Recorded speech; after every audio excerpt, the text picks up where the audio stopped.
Hi guys, and welcome to another episode of the Wedding Talk Show. Today we're going to be talking about something that is really cool. I actually consider it very cool, and that is finding the right venue for your wedding.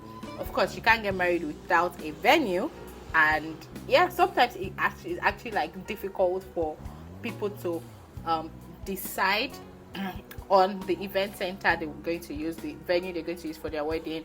Maybe sometimes they can have like multiple options. They are considering, okay, this venue has this, but this one has this. How do I marry them? Which is more important, which is not more important? And then some people are like, no, that event center, no, you can't use that one, you have to use this one.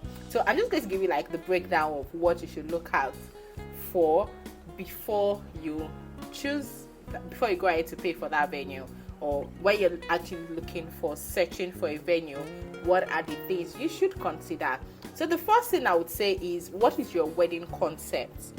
Yes, that goes a long way into determining the type of venue that you're going to use, because sometimes depending on the concept you have, maybe you want something like a cathedral kind of look for your reception, or you just want something simple. Maybe you want something really dramatic, or you just know what you want, something maybe Wonderland, Alice in Wonderland, or you just want something very girly, you want something very royal, very regal. And all of these things play. Your venue can actually determine what you can do with that, especially when you don't have so much budget. Your budget is not so large. If you have a very big budget, then you can actually adapt the venue to whatever you want it to be. But I mean, if you have the option of getting a venue that fits right into what you want, then why do you want to get another venue and then start customizing it, doing all this work to customize the venue to what you want it to be? So that apart from your event concept, you also have to look at your guest size. Yes, of course, when you go to search for event centers, they typically will ask you, or maybe you're just checking online on Google and you're like, oh, event centers in maybe Ikeja, event centers in Victoria Highland, event centers in Lekki, event centers in Port Harcourt. They would have like different options, and then maybe you just call the event center. You typically they'll ask you, okay, so how many guests are you looking to host? Because that would determine if that event center is right for you. And apart from, many times I have clients that say, oh, maybe our wedding is for 400 guests, and I wouldn't advise that you get an event center or a venue that seats just 400 guests banquet style, because there are other things you have to consider. Usually you can have that guest size can increase, so maybe you're moving from 400 to 450, 500, and then even apart from that, you have to take out your walkway. For some event centers are very honest, or when they're talking about the guest size or the number of the capacity of that hall, they put into consideration space for the stage, they put into consideration the walkway, movements, areas that people need to move. For some event centers, they don't. They just look at the place. Okay, how many tables can we fit into this space? So if you have, or for your wedding decor, you want to have a very big walkway, then you're already eating into the space that is supposed to seat guests. So all of those things are part of the things you have to consider. So what's my guest size? So you have to go for an event center that is bigger than what you'd expect. And you don't want to have a venue where everybody is now choked. We've had people go for events and then everywhere is choked. Everybody's trying to sit on a particular table and there's no movement really. When you want to stand up, you have to tell another person to excuse you. The guests don't get the right feel. Like it's not nice. If you want to go for an event, then go for a proper event, or have a proper event where guests can have good memories and not feel like, oh, I enjoyed the wedding ceremony, the music was good, food was great, but that venue, it was too small, and then it can actually come back to us, the event center, because sometimes you see reviews online say, oh, if the venue is good if you have like small guests, a small guest size, but the place is not big enough, or the place was choked and all. And you're like, well, that's not necessarily the fault of the event center. Sometimes it's not the fault of the event center, because clients can have many many guests, and everybody's just trying to, let's just fix them somewhere so that you don't have your guests standing. So another thing you have to look at when you've considered your event concept, you've considered the guest size, when it now comes to the proper event center. Yes, let me give you all of the things that you're supposed to look out for in this proper event center before you go ahead to pay. And I'm not even sure I introduced myself. You can imagine that. So my name is Oluwadara. I am your host. I am a wedding planner, an event planner, or CEO of Eventigo. Eventigo is a wedding and event planning outfit that is currently based in Nigeria. So also to let you know that if you have questions regarding your wedding, please just send an email to TWTS, that's the wedding talk show, TWTS at myeventigo.com. Would be sure to respond to your questions on the show. Also, share this content to your friends. You have friends that are getting married, and I'll just share it. Drop a comment for us to know what has actually helped you in this podcast. So moving on, let's go. So what are the things you're supposed to check? One, you have to consider accessibility. So is the venue easy to locate? Can Google Map find it? I'm not just saying that is it on Google Maps? Can Google Map based on the direction from Google Map, can you actually arrive at this event center? Because there's some places where Google Map is directing you, but you get to probably a dead end and you have to ask, sorry, please, I'm looking for this event center. I say, oh, you have to turn, you have to enter this street, enter another street before you eventually get there. You don't want that, because if that is the experience of one person, imagine you have like 500 guests and maybe 100 out of them are having that experience. It's not nice, really. So you have to consider accessibility. Is it close to the road? Is it on a major road? Can people just walk past and find it? There are some event centers in some places that, in fact, when you're asking people maybe on the streets, they're like, I don't know, ask this person. And you're like, this event center is on this street. You've been living on the street, but you don't know the event center because maybe it's not popular, or they don't have there's no signage outside that tells people, oh, this is the place. So all of those things you have to consider.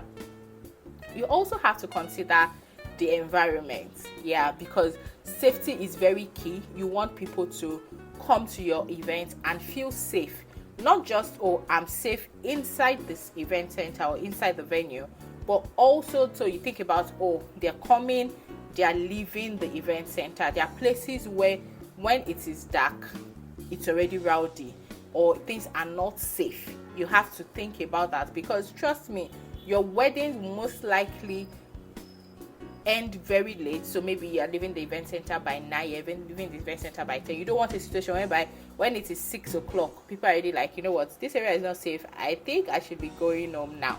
You want them to actually enjoy and celebrate with you. So you think about the environment, you think about safety, you think about, is the area prone to tout? Is it prone to major fights break out? Like someone can just wake up and be like, hey boys, kilo shell me by. And no. So you have to think about that. You also have to look at, does the event center have a dedicated vendor area? Yes, because you have vendors, particularly your caterers, your drink vendors. You want to fry, you want to grill. Do they have places for this, or everybody's going to be struggling to get space inside? Because if you have to put every vendor indoor, it means that they're already taken out of your space that is supposed to be available for guests. So you have to ask, do they have a dedicated vendor area? For event centers that don't have a dedicated vendor area, it's not like it's a bad thing. You just have to consider, based on your guest size, will this work? All right, the next thing you have to look at the number of restrooms and how clean their restrooms are. So for some event centers, they in the planning of the building of the event center, they've considered, since this event center is supposed to take 1,000 guests, they have ample restrooms for the guests. For some of them, they just you know what, maybe it was second thought, just think about, let's have restrooms for the event center. So you have to think about that. Then how does the restroom look? What does it look like? Can people go there? Would guests want to actually go there? Would they be comfortable using it? Are they clean? What's the smell like? All of that you should consider. You also need to consider car parking.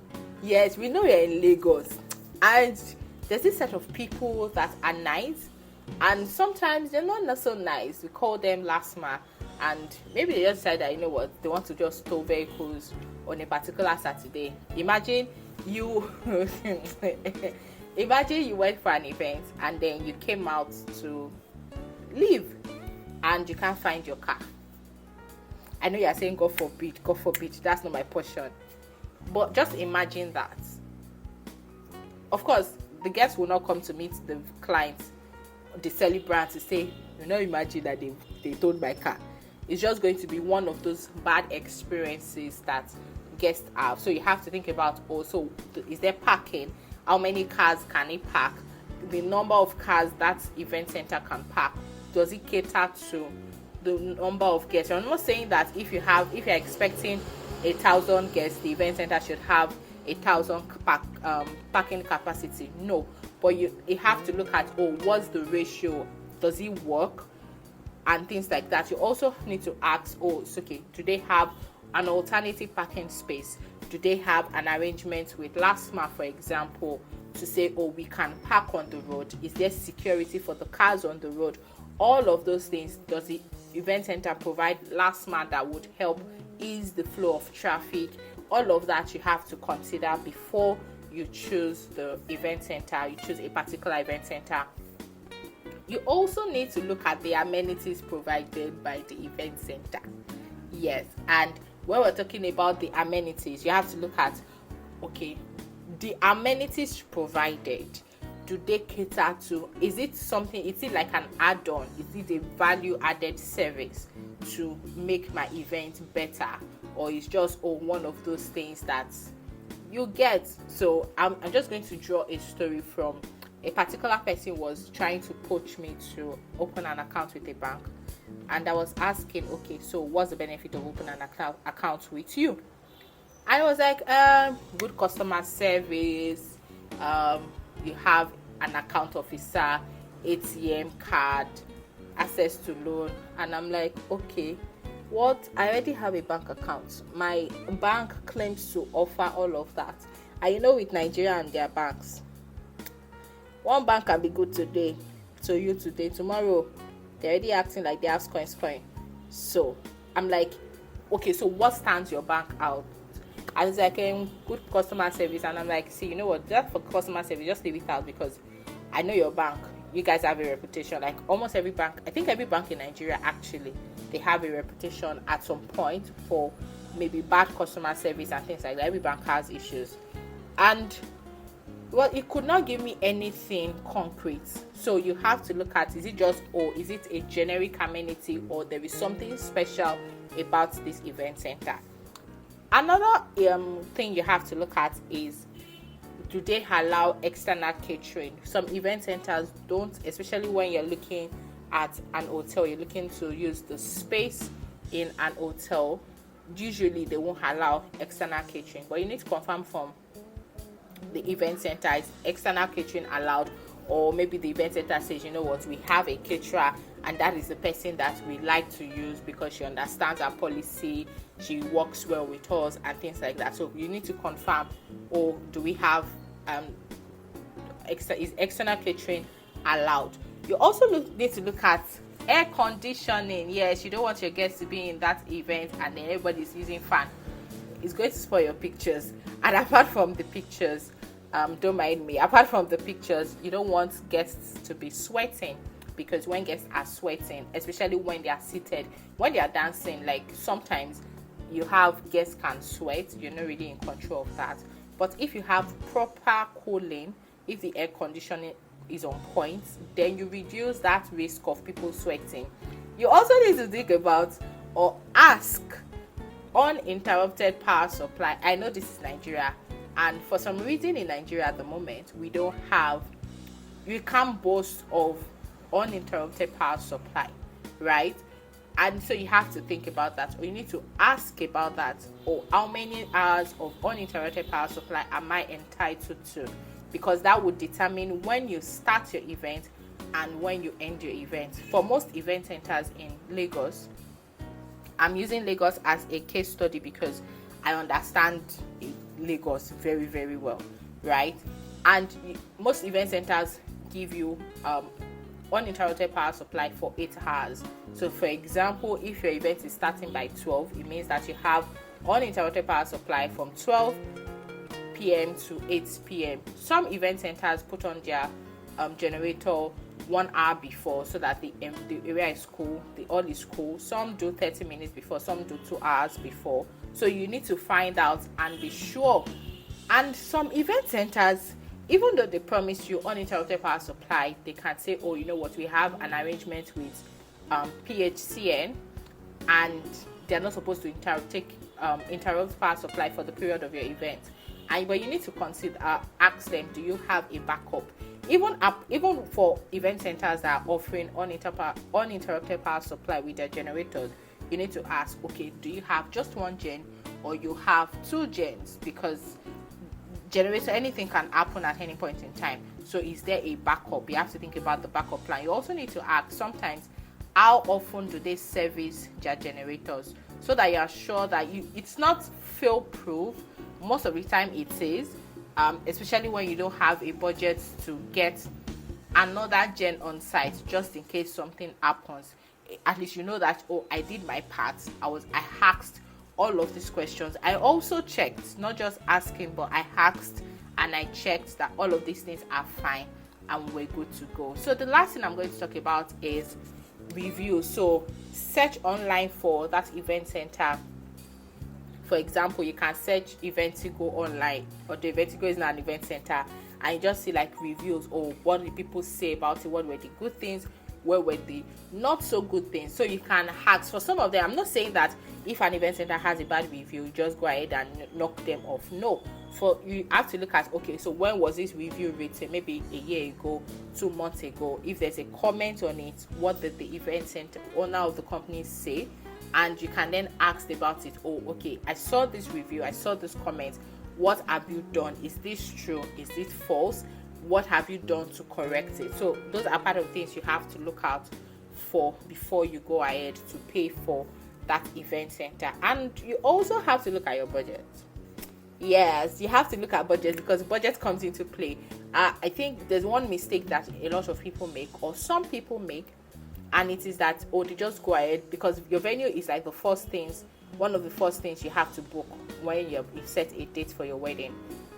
And they just go, you know what, I like this, or it fits what I want, and then they go ahead to pay and not consider, oh, what is the impact of this payment over my entire budget. For example, you have a wedding and you have 1,000 guests, your budget is 15 million, and then you've paid say 5.6 million for the event center.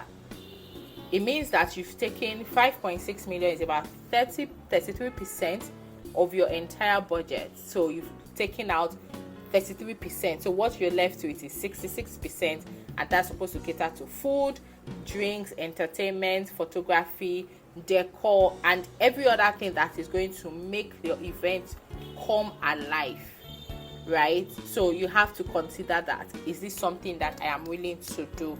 Does it make financial sense to commit 33% of my budget into the event center when this is my overall budget? If you have a very huge budget, why not? Please go ahead, by all means go ahead. But if you don't, then you have to consider all of these things when you are selecting a venue for your wedding. And we're going to stop here today. Thank you for listening so far. So my name, like I said earlier, is Oluwadara. I said Eventigo. My name is Oluwadara. You can follow us on social media. We're on Instagram, Twitter, and Facebook at My Eventigo. So that's the company name. That is the company hosting this podcast. Thanks to Eventigo, we're able to do this. So follow us on social media, Instagram, Facebook, Twitter at My Eventigo. And you can also visit our website, myeventigo.com. We actually have like blog posts that would help your wedding planning process. And please do drop a comment. You can drop a comment on our Instagram handle. I said, oh, I listened to the podcast on finding the right venue. This is how it has helped me. You can also drop a comment on this podcast so we know how this has helped you in any way. Also, do be kind enough to share this podcast. Follow this podcast so you get notified every time we post a new one, which is going to be every Friday by 9 p.m. Yes, it's going to be every Friday by 9 p.m. And do send in your questions to twts@myeventigo.com. twts@myeventigo.com. And do have a blessed weekend ahead. Love you. Wishing you a very stress-free and happy wedding planning. Bye.